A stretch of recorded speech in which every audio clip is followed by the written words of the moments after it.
সেগুলো সব ভেঙেছি, একে একটু দাম করে দেয়। খেয়ে দিয়ে একটা রেস্ট দেবেন, একটু 4টের সময় উঠে আবার দেবেন। ডেকেছে নাকি?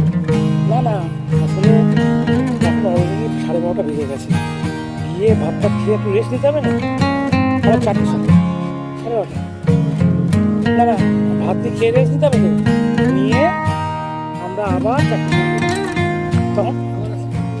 হ্যাঁ, ওটা 80 টাকা নেবে, 4-5টা 6টা জায়গা দেখাবে, দেখিয়ে এখানে ছেড়ে দেবে। কোনটা?